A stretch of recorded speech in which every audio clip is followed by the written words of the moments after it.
اقرأ خيرا ورتل القرآن اسمح بصوتك اسمع الأكوان. Assalamu alaikum qadırman telekörçüler. Nazarыңыздарда Құран аяттары телеберүүсү жаңы чыгарылышын баштамакчы. Урматтуу телекөрчүлөр, сиздер менен биргеликте бүгүнкү берүүбүздө Құранда бир өзгөчө маанилерди камтыган өзгөчө бир сүрөнүн чечмеленишин сөз кылмакчыбыз. Ал сүрө 30 аяттан турган күнүмдүк биздин намаз убактарына байланышкан бир сүрө болмокчу. Ал сүрө Фажр деген сүрө. Андыктан ушул сүрөнү бизге чечмелеп бергени биздин устазыбыз Аким Эргешев устаз келген. Кош келипсиз устаз. Кушак болсун. Аллах таалам сиздин келгениңизге ыраазы болгон болсун, жана сиздин илимиңизге береке берип, элибизге, жерибизге пайдасын тийгизген болсун. Амин. Устаз, ушул Фажр сүрөсүн тафсир кылыштан баштаганыбызда эле өзүңүз билгендей, Куран-ы Керимдеги сүрөлөр Меккеде жана Мединеде болуп түшкөн болуп бөлүнөт эмеспи? Туура. Ошондуктан биз сөздү баштаганда эле ушул сүрөнүн кайсы жерде түшкөн ошого бир токтолуп, андан кийин сөздү улантсак. Рахмат. Бисмиллахир-рахманир-рахим. Алхамдулиллахи ва салату ва саламу ала расулилlah. Амма ба'д. Сөзүмдү ырайымдуу жана боорукер улуу жараткан Аллах Тааланын сөзүм аты менен баштаймын. Аллах Таалага болгон мактоолорду, алкоолорду айтуу менен пайгамбарыбыз Мухаммад саллаллаху алейхи ва саллам жолдоп, бул Куран аяттары берүүсүн мен ойлойм биздин телекөрүүчүлөр үчүн өтө маанилүү, өздөрү кызыгып көргөн берүүлөрдүн бири. Андыктан мындай жаңы чыгарылыш менен сунуштаганыбыз мен ойлойм дагы көбүрөөк пайда алып келет деген үмүттөмүн. Сиз бүгүн биз Фажр сүрөсүн тафсирлөө алдына келген учурда эң алгач чындап эле бардык угармандарыбыз, бардык көрөрмандарыбыз сүрө кайсыл жерде түшкөн сүрөлөрдө экендиги билиш керек. Албетте биз дайыма эле айтып келебиз, сүрөлөр, Куран ичиндеги сүрөлөрдүн сырткы табиятына жараша, эгерде аяттар кыска болуп келсе, ошол менен бирге эле акыреттик сөздөрдү, ишенимге, акыйдага, Алланын жалгыздыгына болгон бир эскертүүлөр менен келсе, мунун сыртынан карап туруп, буга Мекке сүрө экесинде экенине бизне бир аныктама берип койсок болот. Мына ошондой эле мына бүгүнкү ала турган сүрөбүз дагы Мекке сүрөлөрүнө кирет.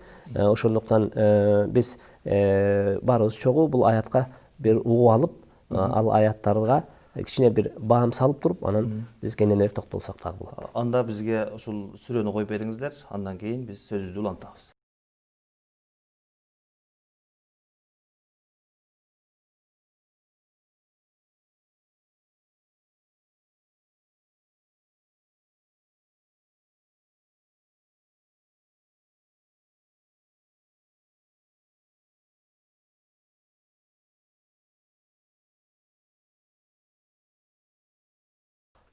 Урматтуу телекөрчүлөр, караңыздар, Аллах Тааланын сөзү ар бир инсан үчүн кандай таасирлүү жана өзгөчө.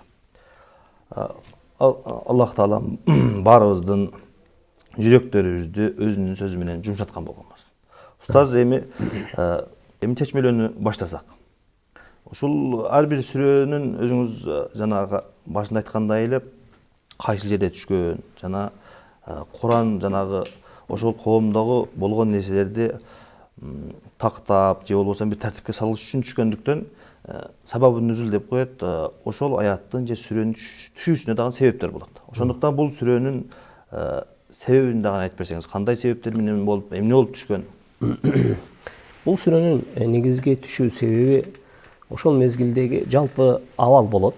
Жалпы абал экендигине бул сүрөнүн ичиндеги козголгон же болбосо Алла Таала көтөргөн маселелерге биз токтолгон учурда бул дагы түшүнүктүү болуп калат, эмне үчүн түшкөндүгүн. Чындап эле жалпы Курандын өзүнүн түшүүсүнө келген учурда түшүү себептерине чындап эле кайсы бир ачык себептин келиши себеп болгон. Бирок ошол мезгилдеги адамзаттагы болгон зарылчылыктын өзү дагы бир себеп болгон. Муктаждык. Адамдардын ишениминдеги, адамдардын дүйнөгө болгон көз карашындагы тайкылык, мамилесиндеги болгон тайкылык, же Кудай Тааланын чыныгы жаратуучу катары таанып билүүсүндөгү болгон көйгөйлөр болгондуктан бул аны менен кошо эле ошол мезгилге чейинки доордо жашап өткөн кайсы бир коомдордун жашоосунан кабарсыз калган адамдар болгон. Бул кабарларды дагы Кудай Таала эмне кылган? Ушундай сүрөлөр аркылуу келип, алардын көргөн тагдырын бизге үлгү катары эмне кылып кетет, айтып өтөт. Эгерде биз ушул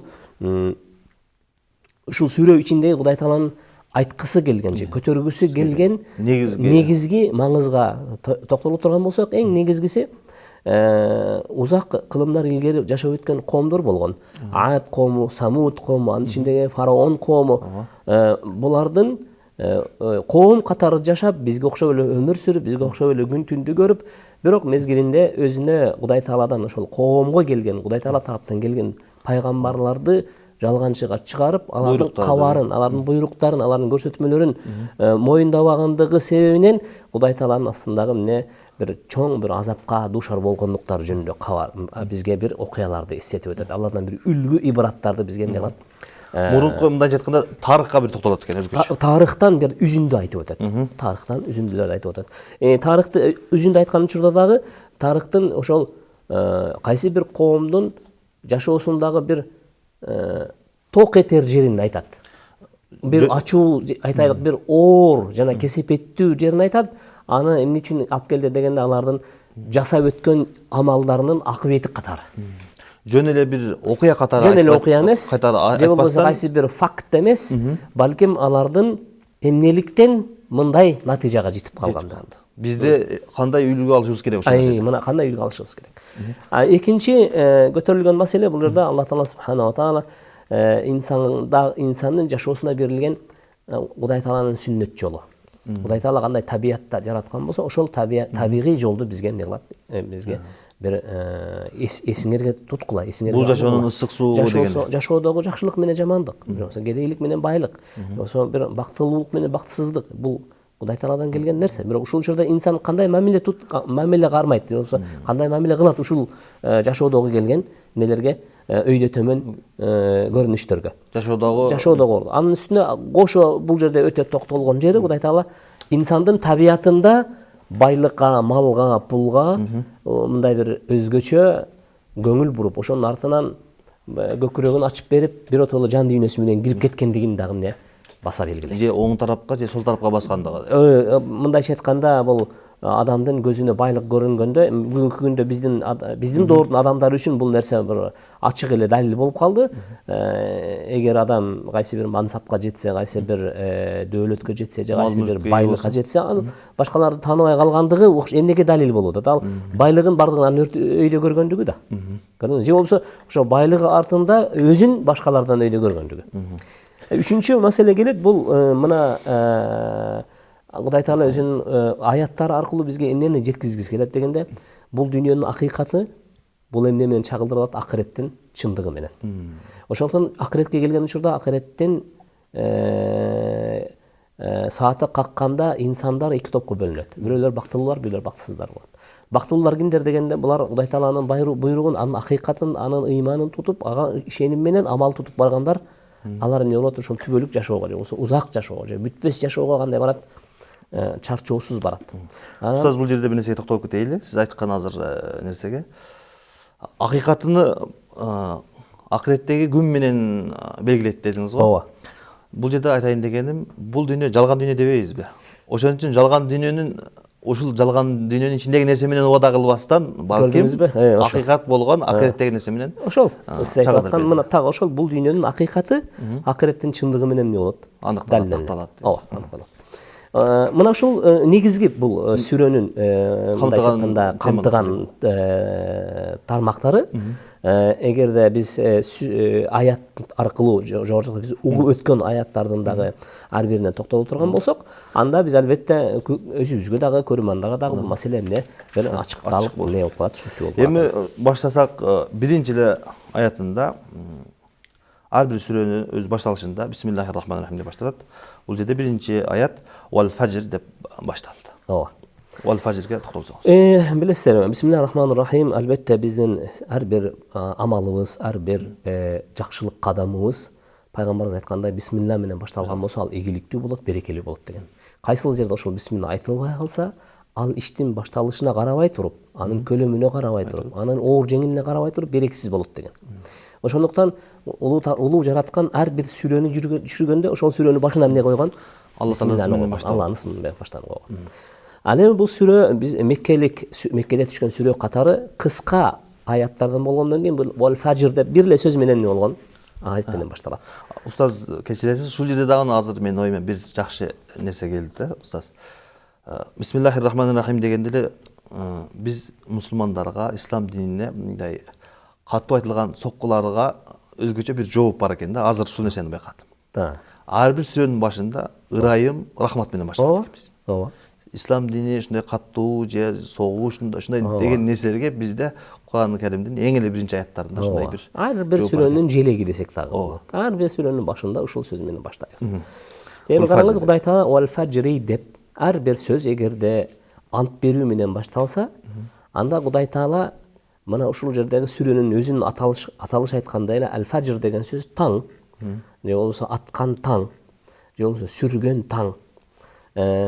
Кудай Таала дароо эле баштап атат: мен ант ичемин силердин башыңарга чыккан таң менен.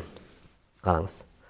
Эмне үчүн таң менен дегенде, таң бул эмне дегенде адамдын күндө жашоосунда жаңыланып келген күндүн башталышы. Караңыз. Күндө инсан үчүн өтө бир жарыктыктын же болбосо жашоонун кадамы катары, жашоонун эң алгачкы көз ирмеми катары.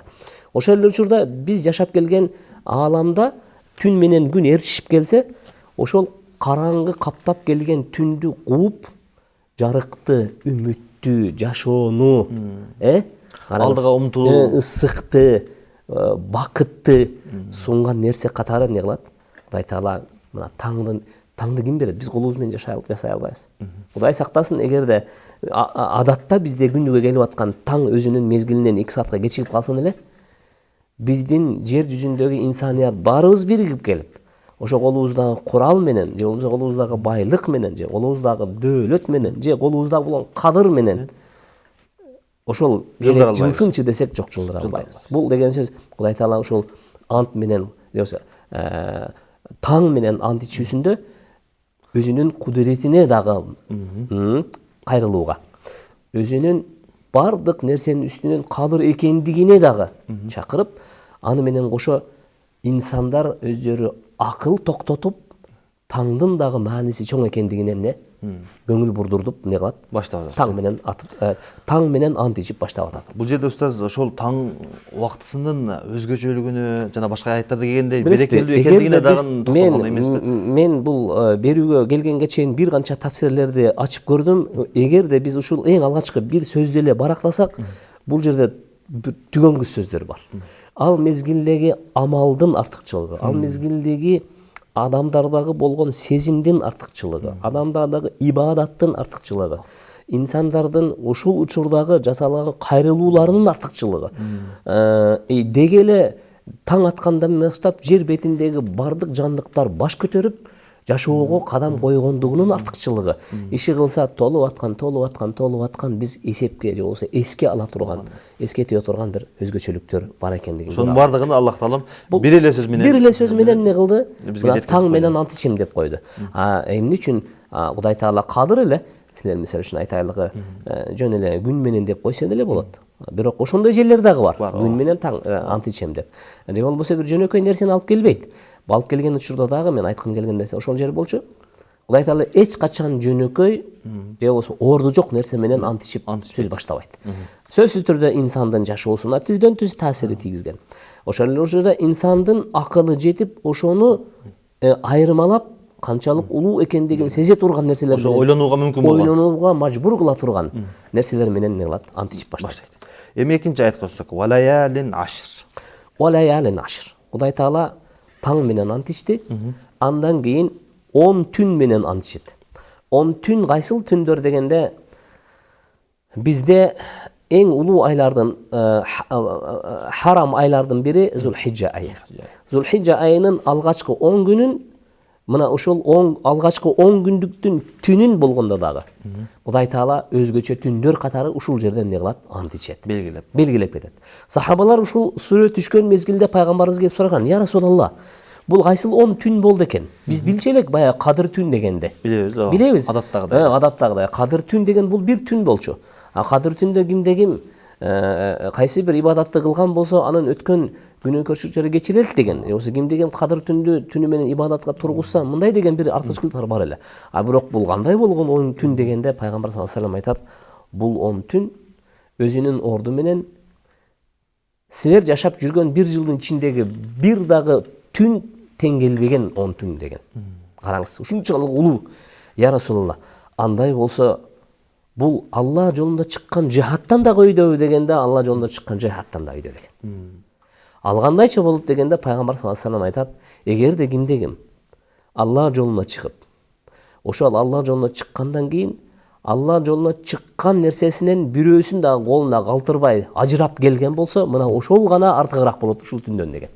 Ал кандай дегенде, эгерде кимде ким Алла жолуна чыгып, жанын тапшырып, малын тапшырып, дүйнөсүн ошол жерге жумшап, колундагы ушул дүйнөдө тапкандын бардыгын Кудай жолуна чачып берип, анан өзү жалгыз Кудай Таалага деп өзүнүн жаны менен келген болсо, мына ушул гана ушундан эмне артык жатат. Бул албетте биз айтып аткан Зулхиджанын, Кудай Таала ант ичип аткан Зулхиджанын алгачкы 10 түнү.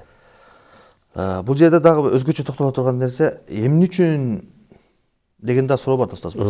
Эмне үчүн, мисалы үчүн, орозонун 10 күндөгү деле бар. Ошол менен деле ушундаксы болот эле. Бирок эмне үчүн ушул Зулхиджанын 10 күнүнө өзгөчө бир токтолду деген. Эмне үчүн дегенде, бул жерде кээ бир тафсир китептеринде айтылат, Кудай Таала өзгөчө бир күндөрдү коет. Өзгөчө түндөрдү коет.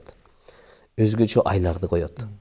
Мына ушул Кудай Таала пенделердин дайыма өзүнө болгон байланышы дайыма үзгүлтүксүз болуп калыш үчүн, ошол өзүнө болгон мамилени дайыма инсандар токтоосуз улантып туруусу үчүн ушундай бир мезгилдерден мени койгон дейт, өзгөчө даражалуу убакыттарды, мезгилдерди белгилеген дейт да.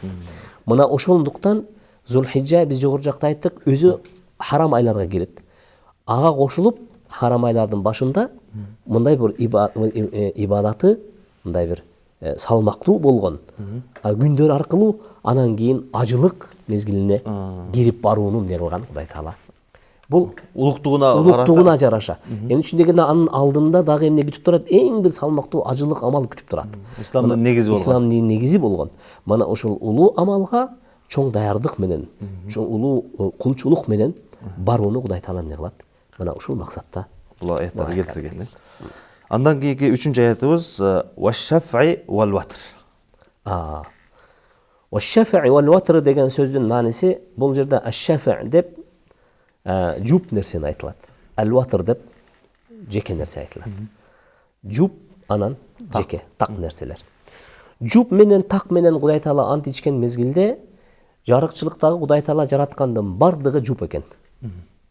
Кудай Таала бул жерде максат кылып атат: мен жараткан бардык так нерселер менен ант ичемин. «Ваш-шафъи вал-ватр» деген сөз. «Ал-ватр» деген сөз мен өзүм менен да ант ичем деген сөз. Себеби дегенде Кудай Таала өзү жалгыз. Караңыз. Бул жерде жаратуучу менен дагы, жаратылгандар менен дагы баарысы менен өзү чогуу эмне кылып атат? Бул жерде дагы бир жолу ант ичип атат.